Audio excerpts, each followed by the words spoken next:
बिस्मिल्लाहिर्रहमानिर्रहीम। अस्सलाम वालेकुम नाज़रीन कराम, इस वक्त जर्नैल बहुत ज़्यादा परेशान है और उन्होंने इमरान खान की मिन्नतें करना शुरू कर दी हैं कि खुदा के लिए आप हमारी जो ऑफर है, डील है, उसको कबूल कर लें और हमारी जान छुड़वाएं। नाज़रीन, इस हवाले से एक तो पाकिस्तान तहरीक इंसाफ ने भी बड़ा ज़बरदस्त मौक़िफ़ आज दिया है पाकिस्तान तहरीक इंसाफ की तरफ से।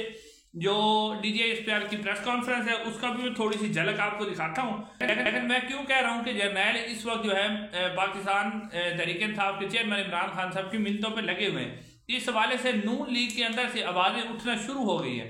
नाज़रीन, मैं कुछ बयान आपके सामने रखता हूँ। एक तो ख्वाजा आसिफ और ख्वाजा साद रफीक का बयान है। ख्वाजा आसिफ साहब क्या कहते हैं?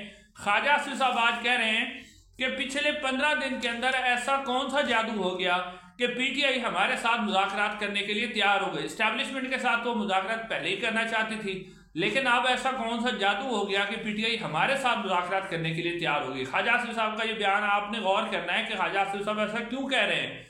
और फिर इसके ऊपर राणा सनाउल्लाह साहब का बयान अगर आप देखें, इसको अडॉप्ट करें। राणा सनाउल्लाह साहब कहते हैं कि हम PTI के साथ खलूस से दिल से मुज़ाकरात को कामयाब करना चाहते हैं। नाज़रीन, ये आप सुने राणा सनाउल्लाह साहब क्या कह रहे हैं कि हम PTI को खलूस से दिल से मुज़ाकरात को कामयाब करना चाहते हैं।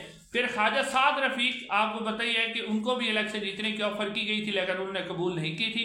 उन्होंने भी आज ये कहा है कि मेरा इमरान खान साहब से इस वजह से मैं इमरान खान साहब के ऊपर इल्ज़ाम नहीं लगाऊंगा कि इमरान खान साहब मेरे सियासी मुखालिफ है या मेरे साथ सियासत में हिस्सा वो मेरे मुकाबले में इलेक्शन लड़ते हैं। ख्वाजा साद रफीक कहते हैं कि मुझे जेल में इमरान खान ने नहीं डलवाया था, बल्कि मुझे डलवाया था जनरल बाजवा ने, और उस वक्त के जो चीफ जस्टिस थे साकिब निसार साहब, जजों और जर्नलों ने मिलकर मुझे जेल में डलवाया था।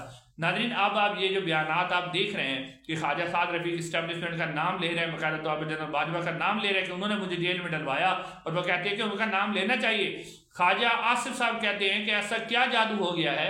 राणा सनाउल्लाह साहब कहते हैं कि हम खलूस दिल से मुज़ाकरात करना चाहते हैं। और फिर आपने देखा होगा कि मुस्लिम लीग के नून के जो करीबी साफ़ी हैं वो पिछले कई दिन से ये बयानियां बना रहे हैं कि क्योंकि अब नवाज शरीफ साहब चाहते हैं, नवाज शरीफ साहब की ख्वाहिश है कि इमरान खान जेल से बाहर आ जाएं और इमरान खान को वो जेल में नहीं देखना चाहते, नवाज शरीफ साहब उन्हें निकालना चाहते हैं। ये सारा कुछ, ये जादू, ये नाज़रीन कराम जादू वो अमेरिका का प्रेशर है, वो रिचर्ड ग्रैनल का जो दबाव था वो है।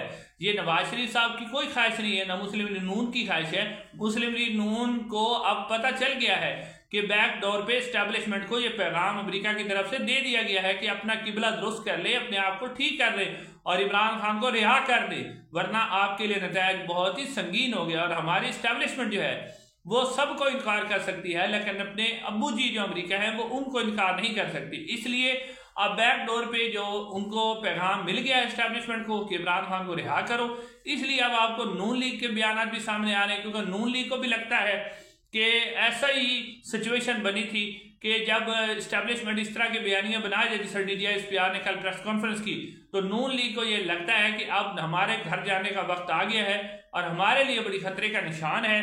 तो वो पहले से ही इस तरह के बयानियां बनाने लग गए हैं कि नवाज शरीफ साहब की ख्वाहिश है जी। राणा सनाउल्लाह साहब कहते हैं कि हम क्रेडिट लेना चाहते हैं।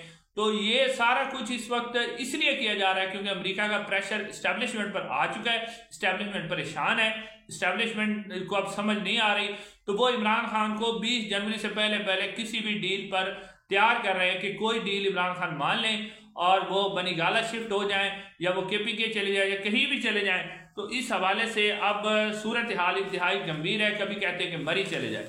अब नाज़रीन, मैं आता हूँ दूसरे पॉइंट की तरफ, जो कि पाकिस्तान तहरीक इंसाफ ने एक आज प्रेस कॉन्फ्रेंस की है जिसमें उन्होंने वाज़े तौर पे DGISPR के उस बयान को झूठा करार दिया है, जो कि झूठी उन्होंने बोला था। सियासी प्रेस कॉन्फ्रेंस की थी जिसमें उन्होंने कहा था कि ये जो मुज़ाकरात पाकिस्तान TTP के साथ हुए हैं, ये मुज़ाकरात जो है वो इमरान खान की ख्वाहिश पर हुए थे।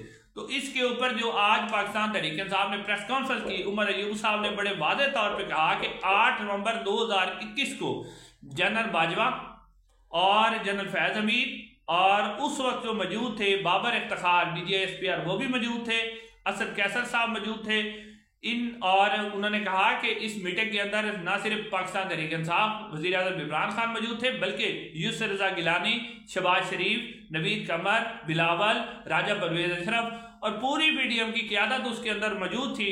और ये नेशनल सिक्योरिटी काउंसिल का ये इजलास हुआ था जिसके अंदर जनरल बाजवा ने कहा था, जनरल बाजवा साहब ने कहा था कि जनाब जो है हम तालिबान से मुज़ाकरात करना चाहते हैं और उन्हें वापस लाना चाहते हैं, उनसे मुज़ाकरात हमारे चल रहे हैं, ये कहा था जनरल बाजवा साहब ने। और उस वक्त के DGISI जो थे, DGISI जनरल फैज हमीद, और वो कहते हैं कि इसके अंदर वो मौजूद थे, उन्होंने ही मुज़ाकरात शुरू किए थे और उन्होंने हमें इत्माद में लिया था। हमारे लीडरान ने सवालात किए थे लेकिन फिर भी उन्होंने कहा था कि जी हम मुज़ाकरात करना चाहते हैं। फिर वो कहते हैं कि 5 जुलाई 2022 को जब शहबाज शरीफ साहब वज़ीर-ए-आज़म बन चुके थे और इमरान खान साहब और हमारी पाकिस्तान तहरीक साहब की हुकूमत ख़त्म हो चुकी थी, तो 5 जुलाई 2022 को जनरल नदीम अजम, फैज हमीद और जनरल बाजवा, उस वक्त नदीम अजम साहब DGISI बन चुके थे, उन्होंने ये यानी उस वक्त की हुकूमत को फिर दोबारा ये ब्रीफिंग दी थी कि TTP के साथ हमारे मुज़ाकरात हो रहे हैं और हम इन मुज़ाकरात को हतमी जो है अंजाम तक पहुंचाना चाहते हैं। अब फिर उन्होंने KPK के अंदर जो उमर अयूब साहब ने कहा कि DGISPR ने जो कहा है कि KPK, यानी दो बातें उन्होंने साबित कर दी कि एक PTI के हुकूमत में भी जनरल बाजवा साहब ने मुज़ाकरात करवाए थे और जब शहबाज शरीफ साहब दोबारा वज़ीर-ए-आज़म बन गए इमरान खान साहब की हुकूमत के खिलाफ अदम इत्तेमाद लाकर, तो फिर भी मुज़ाकरात फौजी स्टैब्लिशमेंट ने किए थे, हुकूमत ने नहीं किए थे। और फिर वो कहते हैं कि KPK की गवर्नेंस के ऊपर जब बात DGISPR करते हैं तो 1500 अरब रुपया वफाक ने KPK का देना है, तो वो पैसे के ऊपर क्यों बात नहीं करते? जब हमें पूरे वसाइल नहीं दिए जा रहे, हमारे पैसे वफाक ने रोके हुए, तो हमारे ऊपर गवर्नेंस का सवाल कैसे किया जा सकता है? तो नाज़रीन, DGISPR और फिर साथ साथ इमरान खान साहब ने एक और भी अहम लिया है, फजलुर रहमान साहब, महमूद खान अचकज़ई और सरदार अख्तर महंगल साहब को इमरान खान साहब ने दावतनामा भेजा बाकायदा तौर पर कि वो जेल में आकर इमरान खान साहब से मुलाकात करें। इंशाअल्लाह अगली वीडियो में मुलाकात होगी। अस्सलाम वालेकुम रहमतुल्लाहि व बरकातहू।